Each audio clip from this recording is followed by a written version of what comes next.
வெவ்வேறு வடிவமைப்பு இருந்தது அப்படின்னா அதுல எப்படி மின்துகள்கள் பரவி இருக்கு, அதுல எவ்வளவு மின்புல மதிப்பு இருக்கு அப்படிங்கறத நம்ம பார்த்தோம். சோ இப்போ நம்ம என்ன பார்க்க போறோம் பாத்தீங்கன்னா 1.1.4 மின்புல கோடுகள். சோ மின்புல கோடுகள் அப்படின்னு என்ன சொல்றது பாத்தீங்கன்னா கண்ணுக்கு தெரியாத ஒரு விதமான கோடுகள். இப்போ மின்னோட்டம் கரண்ட் இருக்கு நம்ம சொல்றோம், அதை நம்ம பார்க்க முடியாது, ஆனா அது உணர முடியும். கரண்ட்னால லைட் எரியுது, பல்ப் ஓடுது, எல்லாமே யூஸ் பண்ண முடியாது, ஆனா அதை நம்ம கண்ணால பார்க்க முடியாது. அதே மாதிரி தான் இப்ப செல்போன் இருக்குன்னு வச்சுக்கோங்க, நம்ம செல்போனுக்கு ஒரு கால் வருது, அப்ப டவர்ல இருந்து நம்ம செல்போனுக்கு ஒரு சிக்னல் நமக்கு வருது, அதனாலதான் அந்த கால் ரிங் ஆகுது. ஆனா அந்த மின்காந்த அலைகளை அது பேர் மின்காந்த அலைன்னு சொல்றோம். அந்த அலைகளை நம்ம வெறும் கண்களால பார்க்கவே முடியாது இல்லையா, ஆனா இருக்கிறது உணர முடியும், பார்க்க முடியாது. அதே மாதிரி தான் இந்த இடத்துல மின்புல கோடுகள். சோ மின்னூட்டங்கள் ஒரு விதமான கோடுகளை உருவாக்குது. அதாவது புறவெளினா அவுட்டர் ஸ்பேஸ், புறவெளியில ஒரு பகுதியில் உள்ள மின்புலத்தை கணக்கிட வரையப்படக்கூடிய தொடர் கோடுகளே மின்புல கோடுகள். சரியா? சோ இது வந்து ஒரு கற்பனையான கோடுகள், ஆனா அந்த கோடுகள் இருக்கு, அதுக்கு ஒரு வலிமை இருக்கு. சரியா? சோ அதான் மின்புல கோடுகள் அப்படின்னு சொல்றோம். சோ இந்த மின்புல கோடுகள் எப்படி உருவாகுது அப்படிங்கறது அந்த பண்புகளை படிச்சோம் அப்படின்னா அந்த என்னென்ன கோடுகள் எப்படி எல்லாம் உருவாகுது, என்னென்ன மதிப்பு இருக்கு, எப்படி மாறுபடுது அப்படின்னு தெரிஞ்சுக்கலாம். சரியா? அந்த முதல் விதிகள் ஒண்ணு பார்த்தீங்கன்னா நேர் மின்னோட்டத்தில் தொடங்கி எதிர் மின்னோட்டத்தில் முடிவடையும் அல்லது முடிவிலா தொலைவில் முடிவடையும் அப்படின்னு சொல்றோம். சோ இது வந்து பிளஸ் Q அப்படின்னு ஒரு மின்னோட்டம், இது மைனஸ் Q அப்படின்னு ஒரு மின்னோட்டம். சரியா? ரெண்டு மின்னோட்டம் என்ன சொல்றாங்க? ஃபர்ஸ்ட் பாயிண்ட் நேர் மின்னோட்டத்தில் தொடங்கி எதிர் மின்னோட்டத்தில் அல்லது முடிவிலா தொலைவில் அமையும். அப்போ இந்த நேர் மின்னோட்டத்தில் வரையப்படக்கூடிய இந்த ஒரு கோடு, இந்த கோடு என்ன பண்ண அப்படின்னா நேர் மின்னோட்டத்தில் தொடங்கி எதிர் மின்னோட்டத்தில் முடிவடையும். சரியா? சோ எல்லா கோடுகளும் பார்த்தீங்கன்னா தொடர்ச்சியா நேர் மின்னோட்டத்தில் தொடங்கி எதிர் மின்னோட்டத்தில் முடிவடைகிறது. அப்ப பிளஸ் Q அப்படிங்கிறது நேர் மின்னோட்டம், மைனஸ் Q அப்படிங்கிறது எதிர் மின்னோட்டம். சோ முடிவுலா தொலைவு நம்ம கணக்குல காட்ட முடியாது, அது இன்ஃபினிட்டி டிஸ்டன்ஸ் அப்படின்னு சொல்றது. அதனால நம்ம நேர் மின்னோட்டத்தில் தொடங்கி எதிர் மின்னோட்டத்தில் முடிவடையும் அப்படிங்கிறதுக்கு இந்த படம் கொடுத்திருக்கோம். அது முடிவுலா தொலைவு கூட அமையலாம். சோ ரெண்டு இடைப்பட்ட தொலைவு இப்போதைக்கு சும்மா 2a அப்படின்னு எடுத்துக்கிட்டோம் அப்படின்னா இது வந்து முதல் பாயிண்ட். அதே நம்ம இன்ஃபினிட்டி எடுத்துட்டோம் அப்படின்னா முடிவுலா தொலைவுல அந்த கோடுகள் அமையலாம். அப்ப எங்க தொடங்கணும்? நேர் மின்னோட்டத்தில் தான் அந்த கோடுகள் தொடங்கணும் அப்படிங்கிறது அர்த்தம். அடுத்து பாத்தீங்கன்னா ரெண்டாவது பாயிண்ட், நேர்மின் துகள்களா இருந்தது அப்படின்னா கோடுகள் வெளிநோக்கியும், எதிர்மின் துகள்களா இருந்தது அப்படின்னா கோடுகள் உள்நோக்கியும் அமையும் அப்படின்னு சொல்லி கொடுக்குறாங்க. அப்ப என்ன அர்த்தம் அப்படின்னு பாத்தீங்கன்னா எல்லாமே வரைபடத்துல தான் புரிய முடியும். கோடுகள் அப்படிங்கிறது காமிக்கணும் இல்லையா? அப்ப இது ஒரு நேர் மின்னோட்டம். இப்ப பிளஸ் அப்படின்னு நம்ம சிம்பிள் கொடுத்துருக்கோம், அப்போ ஒரு நேர் மின்னோட்டம். இந்த நேர் மின்னோட்டத்துக்கு இத்தனை கோடுகள் பார்த்தா அப்படின்னா ஏரோ மார்க், இந்த வெளிநோக்கி பத்தியா இந்த குறியீடு இதுதான் வெளிநோக்கி அமைதல். இந்த ஏரோ மார்க் முக்கியம். சோ இந்த அம்பு குறி பார்த்தா அப்படின்னா என்ன பண்ணுதுன்னா வெளிநோக்கி அமையுது. இந்த இதை விட்டு வெளியில போகுது, தனியா பிரிஞ்சு போகுது, ஒவ்வொன்றும் அந்த இடத்துல வெளியில போகுது. அப்போ ஒரு நேர் மின்னோட்டமா இருந்ததுன்னா நேர்மின் துகளாக இருந்தது அப்படின்னா கோடுகள் வெளிநோக்கி அமையும். மின்புல கோடுகள் என்ன பண்ணும்? வெளிநோக்கி அமையும், அதை விட்டு வெளியில பிரிஞ்சு போகும்.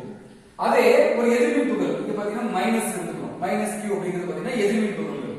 சோ இந்த எதிர்மின் துகள் எடுக்கிறோம் அப்படின்னா எல்லா ஏரோமா இருக்கும், எல்லா கோடுகள் பாத்தீங்கன்னா உள்நோக்கி அமையும். இந்த குறியீடு பாத்தீங்கன்னா இந்த அம்பு குறி பாத்தீங்கன்னா எல்லாமே அந்த மைனஸ் Q உள்நோக்கி அமையுது. சரியா?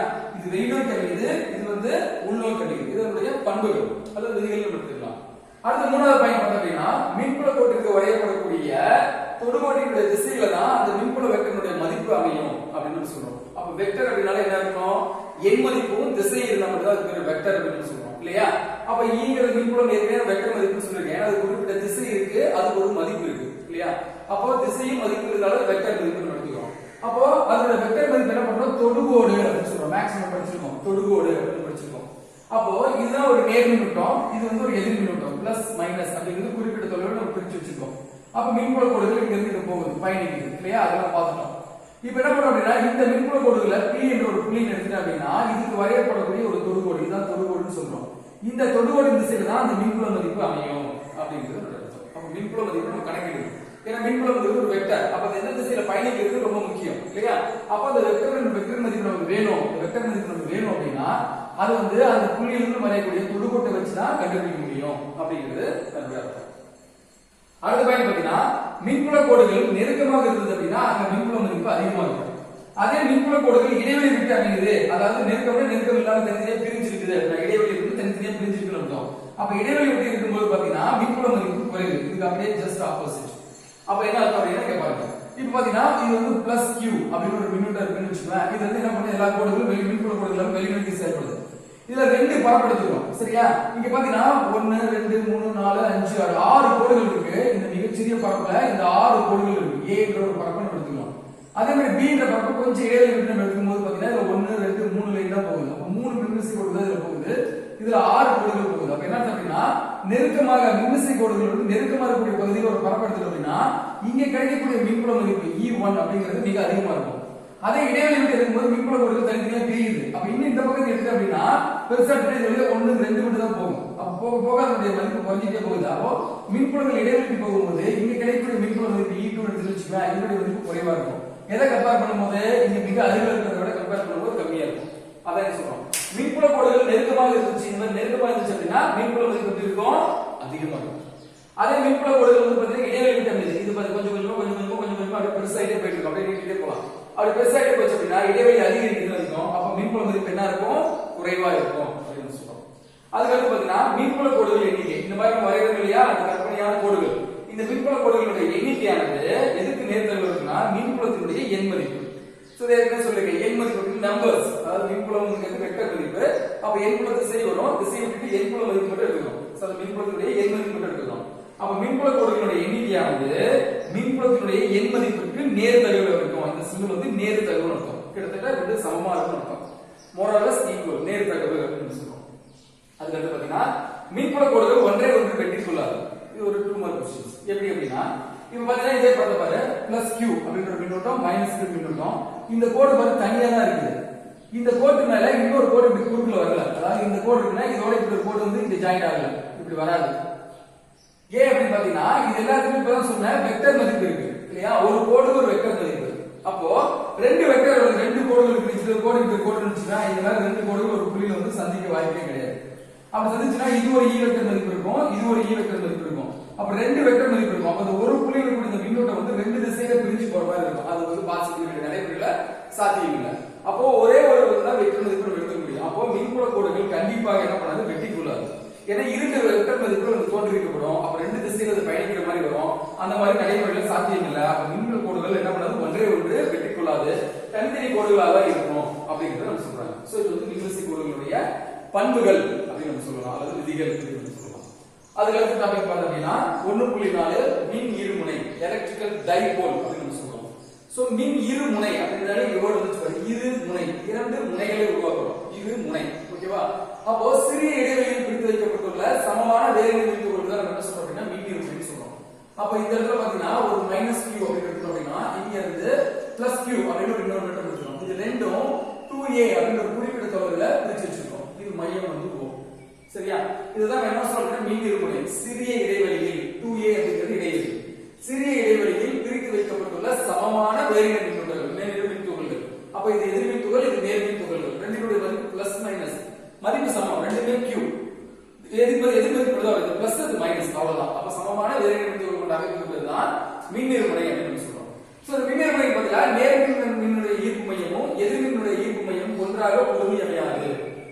அதாவது ஒன்றாக பொருந்தினா இந்த பிளஸ் q ஒரு பக்கத்துல ஒட்டிட்டு இருந்ததுன்னா ரெண்டு ஒரு புள்ளி மாதிரி ஆயிடும். அப்ப இடைவெளி வராது. இடைவெளி வரலைன்னா மின் இருமுனை உருவாகும். மின் இருமுனை குறிப்பிட்ட தொலைவில் பிரிச்சு வச்சுதான் மின் இருமுனை உருவாகும். அப்ப கண்டிப்பா பொருந்தி அமையாது. பெரும்பாலும் என்ன பண்ணாது அப்படின்னா பொருந்தி அமையாது, தனித்தனியா பிரிஞ்சுக்கும். எப்படின்னா எக்ஸாம்பிள் பார்த்தா நீர் H2O அப்படின்னு நம்ம வச்சுக்குவேன். இதுல பாத்தீங்கன்னா HOH அப்படின்னு நம்ம எழுதலாம். அப்போ உதாரணத்துக்கு ஹைட்ரஜன் வந்து பிளஸ் அப்படின்னா இப்போ ஆக்சிஜன் வந்து மைனஸ், அப்ப இது ஒரு மின் இருமுனை. சரியா? அப்ப இதே மாதிரி இந்த பக்கம் வந்து இது மைனஸ் இது பிளஸ், அப்ப இது ரெண்டு வந்து குறிப்பிட்ட தொலைவில் டிஸ்டன்ஸ் பிரிச்சுக்கிற மாதிரி இருக்கும். அப்ப இந்த மாதிரி பிரிஞ்சு இருக்கும். ஓகேவா? அப்ப ஒரு குறிப்பிட்ட இடைவெளியில அந்த இடைவெளி அப்படிங்கிறது ரொம்ப ரொம்ப சின்னதா தான் இருக்கும். எனக்கு பெருசா இருக்கு, நான் இங்க நிக்கிறது அங்க நிக்கிற மாதிரிலாம் வராது. கண்ணுக்கு தெரியாத மின் துகள்கள், அது வந்து மிகச்சிறிய அளவில் தான் பிரிச்சுக்க முடியும். சரியா? சோ மைக்ரோ நேனோ அளவுக்கு தான் பிரிச்சுக்க முடியும். அப்ப மிகச்சிறிய மின் துகள்கள் என்ன பண்ணுது அப்படின்னா அதனுடைய நேர்மின்னோட்டத்தின் ஈர்ப்பு மையமும் எதிர்மின்னோட்டத்தின் ஈர்ப்பு மையமும் ஒன்றாக பொருந்தி அமையாது அப்படிங்கிறது முக்கிய பண்பு. அதுக்கடுத்து பாத்தீங்கன்னா மின் இருமுனை திருப்புத்திறன் அப்படின்னு சொல்றோம். சோ இது வந்து P வெக்டார் அப்படின்னு சொல்றோம், மின் இருமுனை திருப்புத்திறன். ஓகேவா?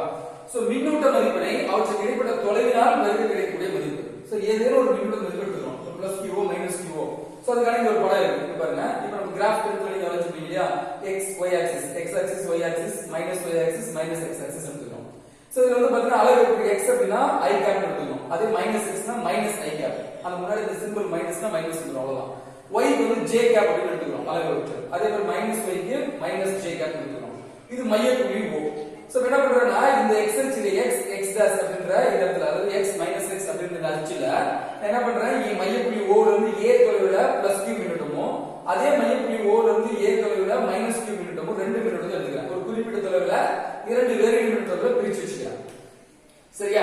அப்படி பிரிச்சு வச்சுட்டு அப்படின்னா இந்த மின்னூட்டத்துல ஏதேனும் ஒரு மின்னூட்டம் மதிப்பும் அவற்றுக்கு இடைப்பட்ட தொலைவு இது ஒரு a இது ஒரு a மொத்தம் அப்ப எவ்வளவு கிடைக்குது அப்படின்னா 2a இல்லையா? 2a அப்படிங்கிறது இந்த மின்னூட்டத்துக்கும் இந்த மின்னூட்டத்துக்கும் நேர் மின்னூட்டத்துக்கும் எதிர் மின்னூட்டத்துக்கும் இடைப்பட்ட தொலைவு தான் என்ன சொல்றோம் 2a அப்படின்னு சொல்றோம் இல்லையா? அப்போ ஏதேனும் ஒரு மின்னூட்ட மதிப்பை அவற்றுக்கு இடைப்பட்ட தொலைவினால பெருக்க கிடைக்கும். அதை எப்படி கொண்டு வரலாம் அப்படி பார்த்தீங்கன்னா ஃபர்ஸ்ட் p வெக்டர் அப்படிங்கிறது மின்னிருமுனை திருப்புத்திறன் எடுத்துக்கிறோம். இப்போ நம்ம எடுக்கக்கூடிய மின்னூட்டம் வந்து பிளஸ் q அப்படிங்கிறது இந்த இடத்துல r வெக்டர் அப்படின்னு எடுத்துக்கிறோம். இது வந்து நிலை வெக்டர் வெக்டர் நம்ம படிச்சிருக்கோம் இல்லையா? சோ r பிளஸ் நிலை வெக்டர் எடுத்துக்கிறோம். இந்த இடத்துல உருவாகக்கூடிய நிலை வெக்டர் மதிப்பு பிளஸ் q னால உருவாகக்கூடிய நிலை வெக்டர் மதிப்பு தான் r பிளஸ் வெக்டர் அப்படின்னு எடுத்துக்கிறோம். அது பாத்தீங்கன்னா மைனஸ் எதிர் மின்னூட்டத்தால மைனஸ் போறோம். ஆக்சுவலா பிளஸ் தான் போறோம். இது மின்னூட்டத்தோட குறியீடு மைனஸ்னால இந்த இடத்துல மைனஸ் வந்துருக்கு. அப்ப minus q r minus vector. அப்போ எதிர்மின் துகளால் உருவாக்கக்கூடிய நிலை வெக்டர் மதிப்பு r மைனஸ் வெக்டர். இதுல இந்த r plus vector r minus vector இருக்கு இல்லையா? சோ இதனுடைய மதிப்பு என்ன அப்படின்னா தொலைவையும் அதனுடைய அலகு வெக்டர் மதிப்பை நம்ம பெருக்க கிடைக்கும். சரி, நிலை வெக்டர் என்பது தொலைவு மற்றும் அதற்கு இடையான அலகு வெக்டர் பெருக்க கிடைக்குது. அப்ப a இன்டு சோ இந்த இடத்துல வந்து a into minus i cap இருக்கு மைனஸ் q இருக்கு பிளஸ் q பார்த்தீங்கன்னா a into plus i cap. அப்ப இங்க பாத்தீங்கன்னா r பிளஸ் வெக்டர்னா a into plus i cap r minus வெக்டர்னா a into minus i cap apply பண்றோம். அப்ப பாத்தீங்கன்னா இங்க பாத்தீங்கன்னா இது பிளஸ் qai அப்படியே வந்துரும். இங்க பாத்தீங்கன்னா மைனஸ் இன்டு மைனஸ் பிளஸ் அப்ப இதுவும் பிளஸ் qai வந்துரும். அப்ப ரெண்டு டைம் பிளஸ் qai வரதுனால 2qai i கேப் அப்படின்னு கிடைக்கும். ஓகேவா? அப்ப p vector is equal to 2qai cap. So இதே மதிப்பு இது வந்து வெக்டர் மதிப்பு. ஓகேவா? சோ இந்த வெக்டர் மதிப்பு நம்ம என்ன பண்றோம் அப்படின்னா ஸ்கேலார் மதிப்பா மாத்தணும் அப்படி சொல்றது அப்படின்னா சோ ஸ்கேலார் மதிப்புனா மாடுலஸ் ஆஃப் p வெக்டர் அப்படி போட்டோம்னா அது n மதிப்பு மட்டும் ஸ்கேலார் மதிப்பா மாறிடும். அப்ப ஈக்குவல் டு 2qa இந்த i கேப் மட்டும் கட்டாயிடும். அப்போ p is equal to 2qa அப்படிங்கிறது தான் மின் இருமுனை திருப்புத்திறன். ஓகேவா? சோ அடுத்து வந்து அச்சுக்கோடு அப்படிங்கிற டாபிக்